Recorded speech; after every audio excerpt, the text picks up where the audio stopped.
Ladies and gentlemen, boys and girls, children of all ages, from the independent scene to the main event of WrestleMania, welcome to Robert Sports Show. I'm your host, Robert. Alright, GCW Game Changer Wrestling Homecoming Weekend, Day 2. This was from last Sunday night. So we had Day 1 on Saturday night, the 24th, and Day 2 was on the 25th. Some really good shows. I know Day 1 we had the ladder match, ended up turning into a four-way ladder match for the title. We had JBL come out and help Mans Warner retain his title. We had Jordan Grace answer the open challenge against Megan Bayne. What kind of excitement are we going to see in night 2? We did see some excitement. We did see some things that are going to change the landscaping of independent wrestling. So first match we had Jack Cartwheel and Griffin McCoy in a one-on-one match. These two guys are kind of a similar style. Jack Cartwheel actually does a lot of cartwheels just in general. Griffin McCoy's kind of that young, hungry, wants to take all the high-risk maneuvers he can. You know, I wish, and Dave Prazak makes a comment about this all the time, so does Veda Scott. We need a cartwheel counter for Jack Cartwheel. We don't have it yet, officially. But Jack Cartwheel going to the top rope and doing a big dive to the outside. A big kick by Griffin McCoy, kicking Cartwheel to the outside as well. Griffin McCoy did a power slam and then did a red arrow as well, which I'm like, is not an amazing red here, pack. But yeah, Griffin McCoy doing the red arrow. But at the end of it, after 9 minutes of these two just having it out, high risk maneuver after high risk maneuver, Jack Cartwheel got the victory. I ended up giving it 3.5 stars. Next up, we had Galeno Del Mal taking on the gatekeeper, Tony Deppen. These two just had a good, standard, good wrestling match. It's just nice back and forth. Galeno Del Mal taking the high-risk maneuvers. Tony Deppen kind of that more technical aspect of it. A twister butterfly slam by Galeno Del Mal, which was kind of different to see. With that, getting the victory there on Tony Deppen. I ended up giving it 3.25, a little 10-minute match. Next up, an interesting match on paper, but in reality, it was hella good. We had Speedball Mike Bailey taking on Zilla Fatu in a hardcore match. You don't see Speedball Mike Bailey in hardcore matches very often at all. But the two of these, before the weapons got involved, they were just striking each other. They were fighting on the outside. Bailey threw Fatu into the chairs. Speedball swung a chair was swinging chairs at Fatu.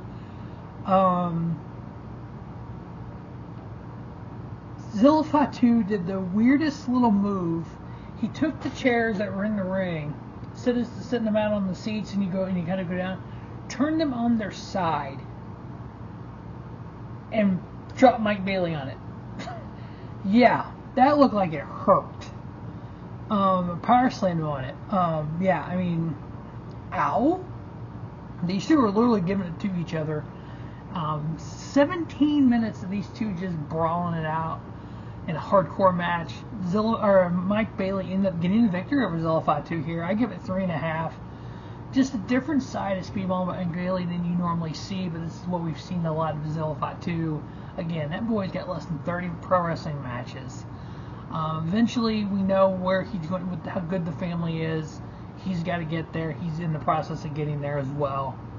Next up, we had another hardcore match. We had Fuego del Sol taking on Charles Mason. Charles Mason had his lackeys out there, Parrow and Richard Holliday. Well, Charles Mason, because he took out Jordan Oliver, he wants to be known as the East Coast Ace now because he took that from Jordan Oliver. This match had a lot taken from Charles Mason as well. He tried to rip the mask off Fuego del Sol, or cut it off. Parrow got involved. They started getting the plunder out, hardcore stuff out. Sam Stackhouse, who is tag team partner with Fuego del Sol, comes out and gets involved. We end up having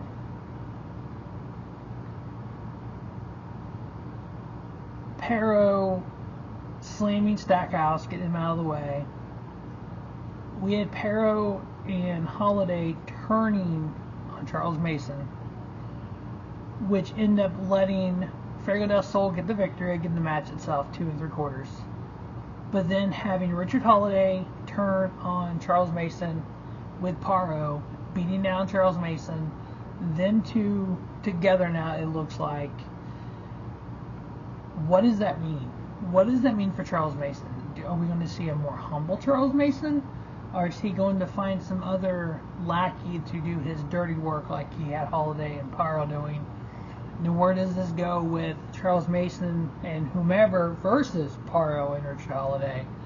So that's going to be the biggest question now. Where do we go from here with this?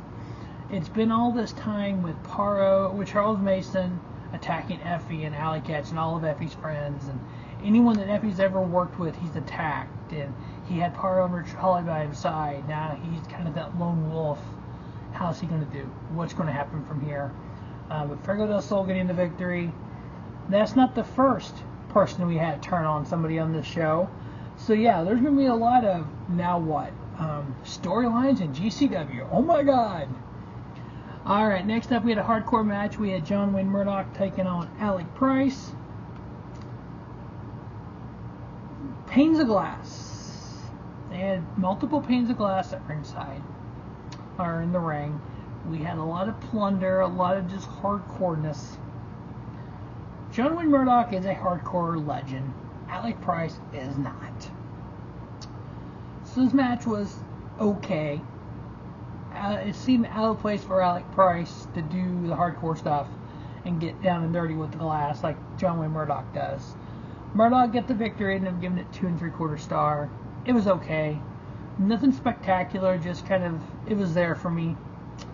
I was, obviously seeing John Wayne Murdoch, I fully expect the whole glass and tubes and doors and all that good jazz. But with Alec Price, I don't expect that. So yeah, I like seeing Alec Price in matches that are out of his comfort zone. This was one of those. So next up, we have the JCW Championship on the line. Champion Masha Slamovich taking on Megan Bayne.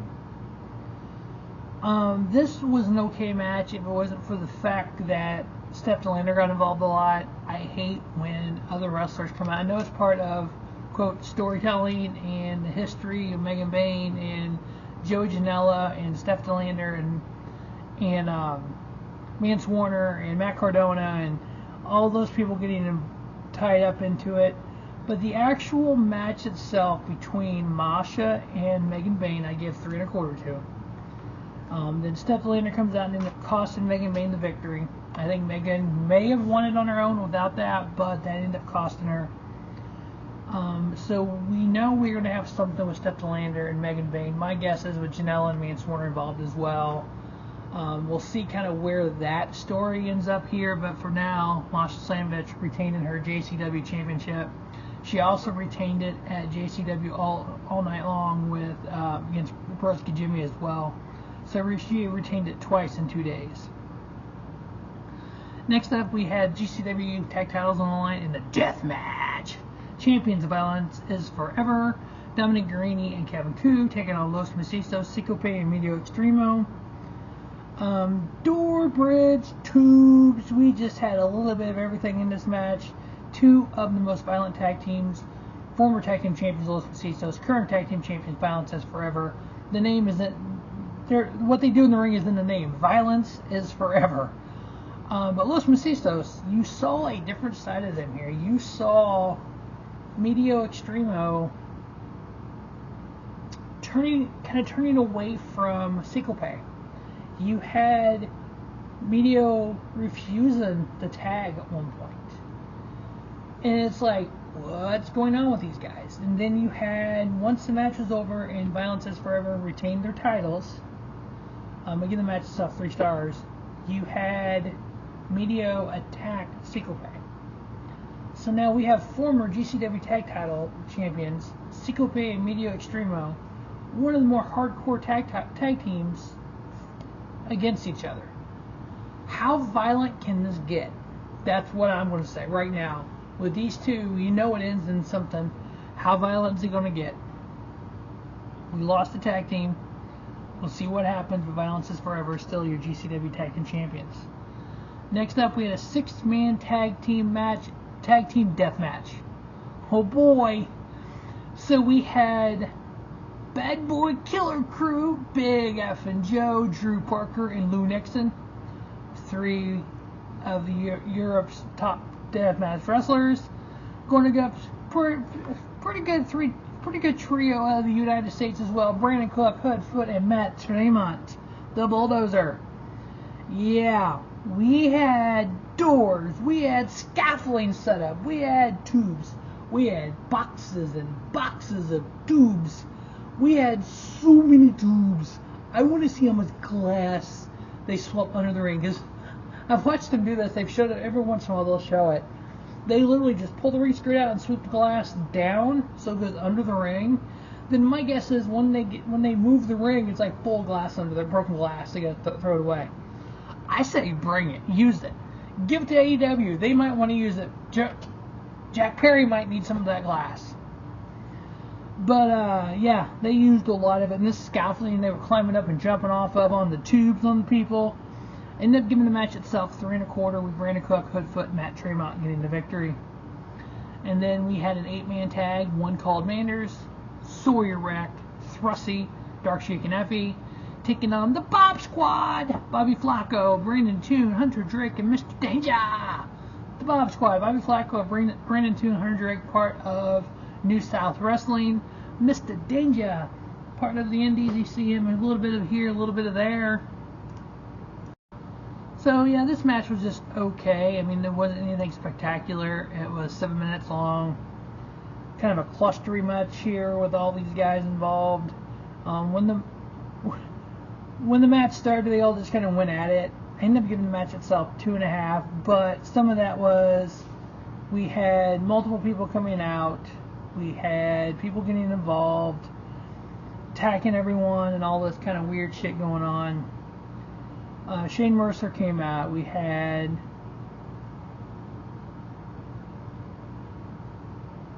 just all kinds of just clusterfuckerness going on. So it was just kind of, at the end of it, it was like whatever kind of match. And then our main event, we had Joey Janela and Matt Hardy. This was supposed to have been Nick Gage. We found out night 1 by Brett Lauderdale. Nick Gage was out indefinitely. We don't know why or any details. We know he was in Atlantic City, but we don't have any details. One of the things that I had read was he wasn't cleared to wrestle, so I'm assuming that's what it was, because he wasn't wrestling. But we had Joey Janela fill in for people, Matt Hardy against the Deathmatch Royalty of Versky Jimmy and Matt Cardona, with Steph Nylander at ringside. You know, we had chairs, we had ladders, we had an actual table too at one point.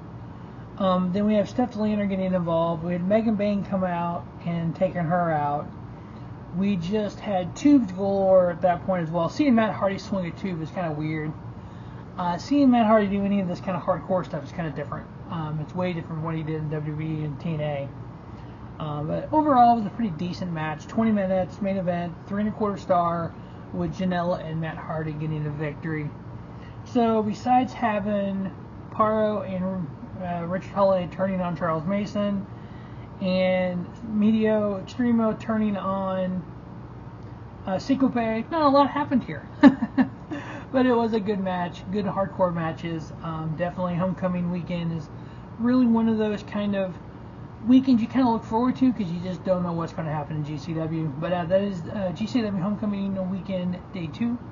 As always, thanks for watching the Robert Sports Show, from the independent scene to the main event of WrestleMania.